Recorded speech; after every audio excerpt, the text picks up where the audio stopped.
So dito sa rectangular coordinate system and graph. Okay? Para sa ato ang introduction, actually na-discuss na nato ang basic definitions para sa rectangular coordinate system. Okay? So formed by two perpendicular lines that intersect at the point corresponding to the number 0 on each line. So yun nga, na-discuss na nato ng x and y axis. Okay? X and Y axis na to and naatay mga upat ka quadrant. First, second, third, and fourth quadrant. Okay? So na-discuss na pud na ako ni ang pag-plotting. Okay? Make sure you watch the previous lecture video.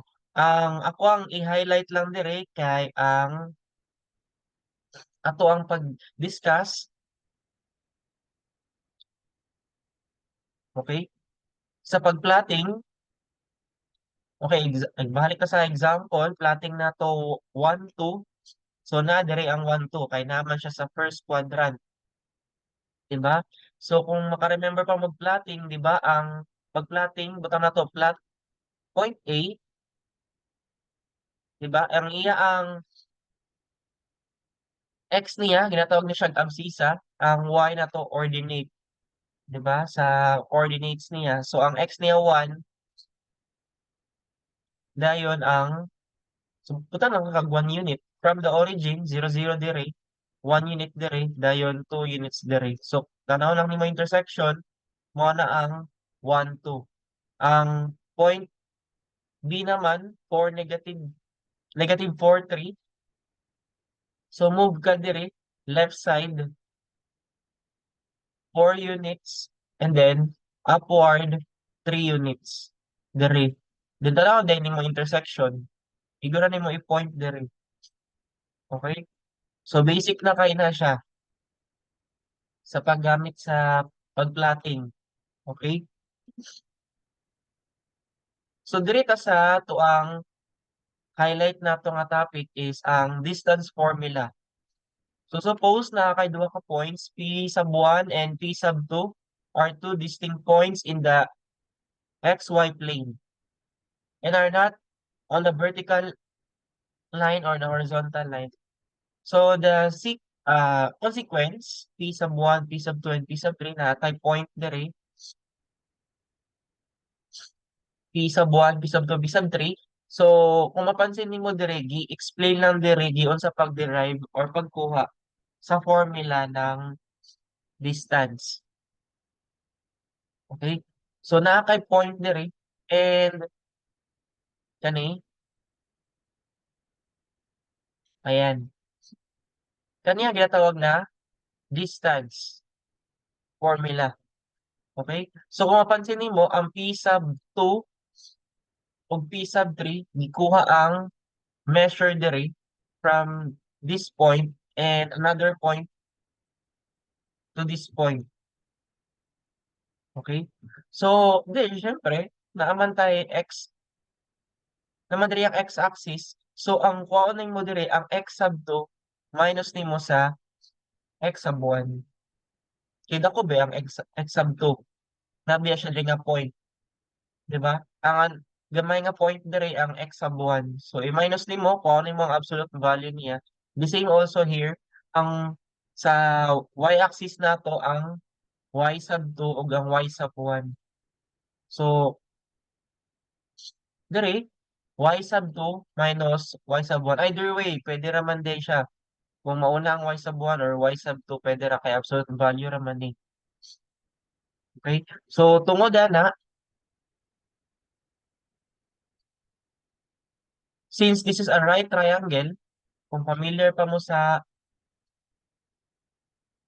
uh, Pythagorean theorem, diba? So gamit ka og inato nga formula since right triangle man siya, or kung familiar pa mo, c square is equal to a square plus b square.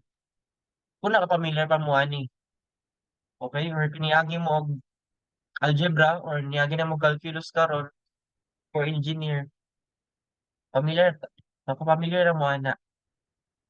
Okay? Pero kung wala na aging senior high school, hindi ka kailan niya na ba't kailan na pud niya or kung STEM ni agi. Okay? So, actually, imo ra na siyang gi-substitute and replace lang nimo siya og absolute value signs. Okay? So, that's why ang distance formula nato from point 1 to point 2 is just the square root. Gi-square root ra na ha. Gi-square root ra ni siya both sides para d na lang yung maiwan. So, mo nang d is equal to square root of x sub 2 minus x sub 1 square plus y sub 2 minus y sub 1 square. Okay?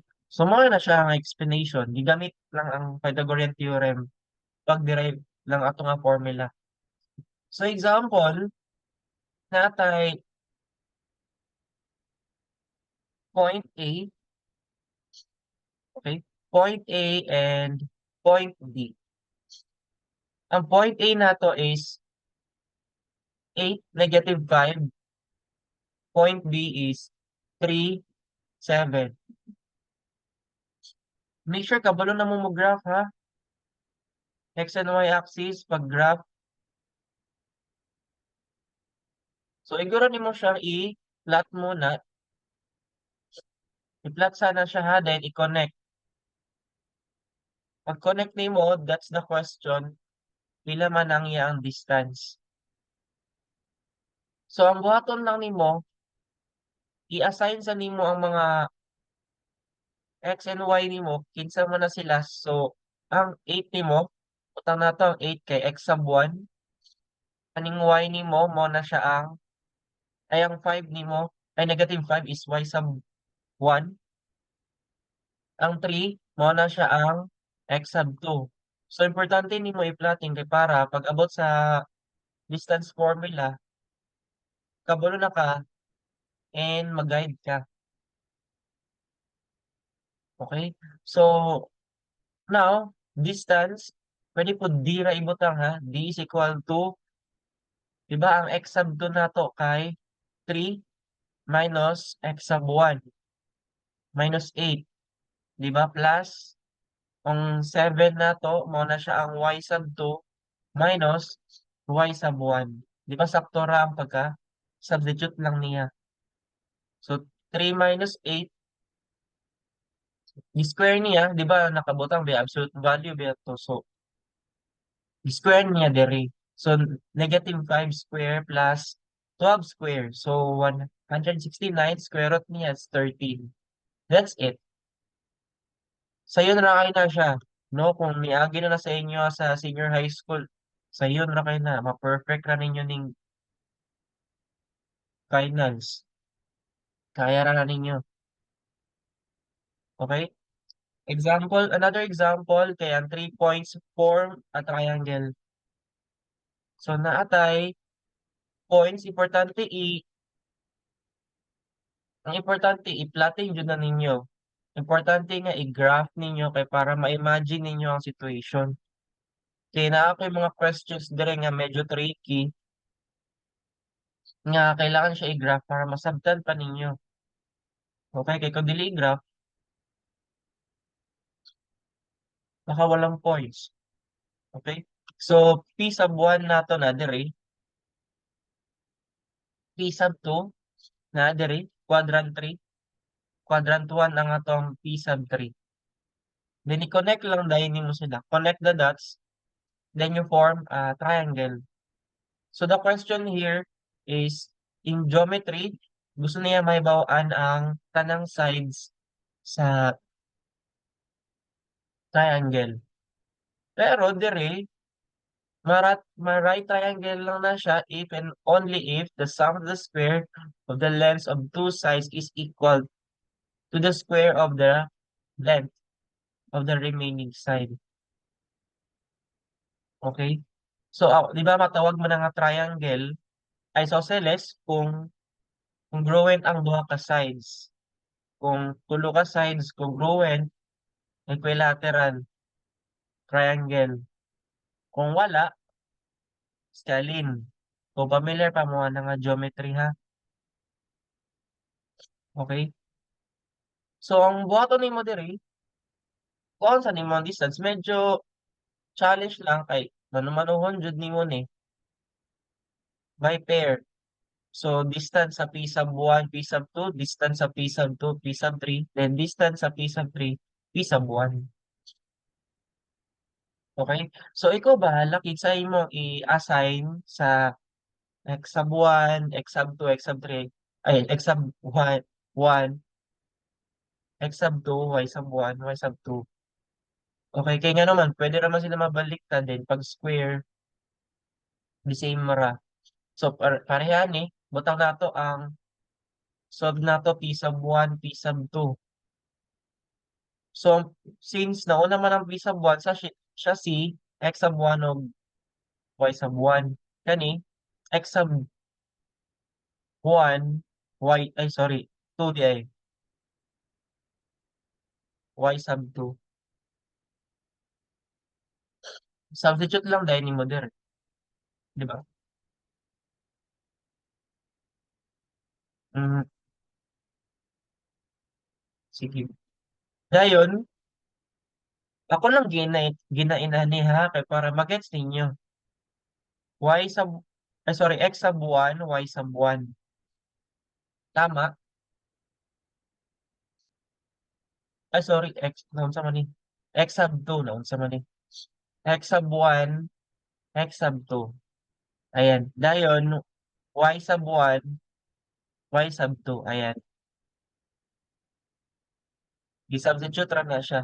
Then use your calculator ha. Make sure you have a scientific calculator para mas madali. O pwede na po cellphone kung wala yung calculator. Okay? Kaya naharapan na sa inyo. Kung saan ninyo pagkuha aning square root of 425. Okay? The same gyapon dere. What if kung mangutana, what if mauna ang P sub 3 o P sub 3 o P sub 2? P sub 3 dahil P sub 2 dayon. So pwede po naman siya i-try. Mo equal ra gyapon na siya 10. Kung magbali-bali ra na siya. The same side ra na sila. P sub 2 og ay kani P sub 2 og P sub 3 kani nga side. Kung mao na P sub 3 dahil P sub 2 siya si X sub 1 si P sub 3. Okay ra na. The same result ra na siya kung inyo siyang i-check. Okay? Kay pag P sub 2 meaning siya si X sub 1 Y sub 1. Okay. Dayon ang P sub 3 siya si X sub 2 Y sub 2. Inyo na siya is assign dayon diri. So tulo ka book mo i-solve kay tulungan siya ka sides. Then i-check nimo kung pareha ba sila.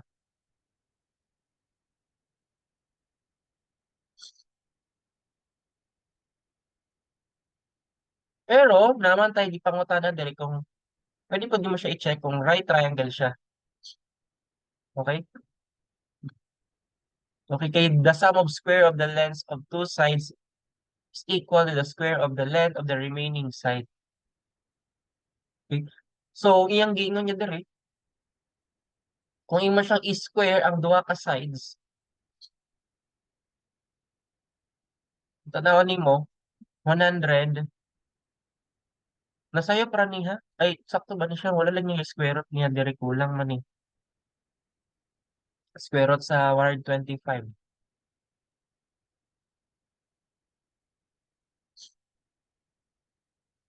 Kulang pa na. Iyang gibuhat niya dire ang kani 25 square 25 na di ini. 25 square na lang niya. Kay basin ma-confuse mo siyang gibuhat ni shortcut na niya daan. Ang 25 kaning 5 square din ang 10 square kani. Nakita siya sa 125 which is result na siya dire. So makita siya nga right triangle with right angle.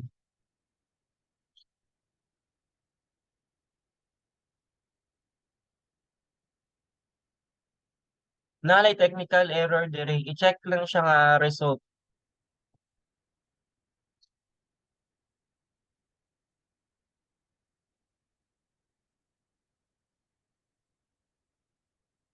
Sige, next topic ta sa midpoint formula.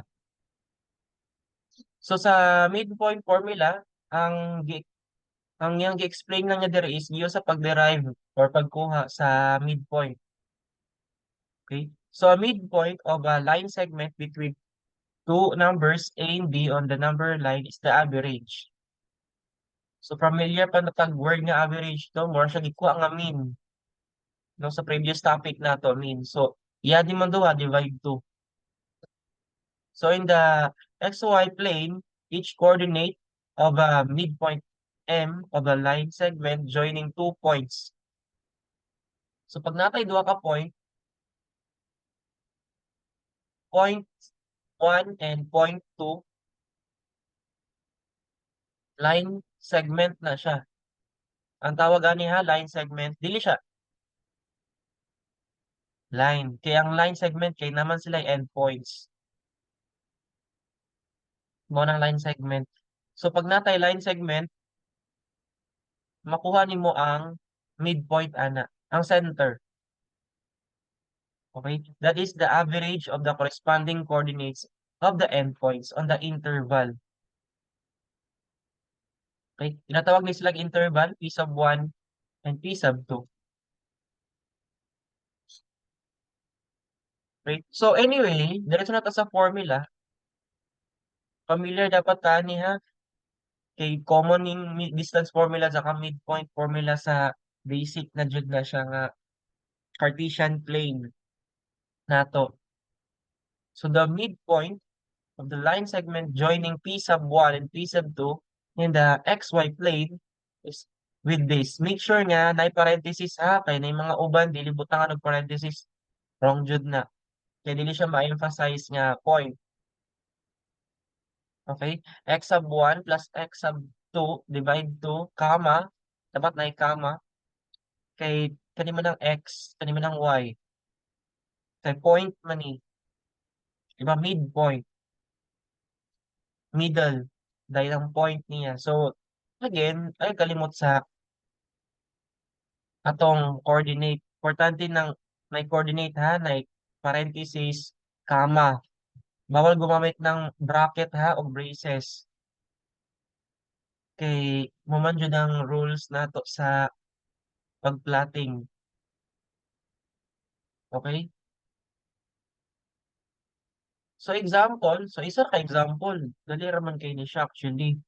May ka siya lisod, no? Kung na kay duha ka point, then kuha ako ng midpoint, ikaw na mo assign. I-assign, okay ra na magbalik-balik, isa si x sub 1, kauna bang x sub 1 ng x sub 2 dire, pwede ra na. Kasi nauna nga point, kani y sub 1, then kani y sub 2.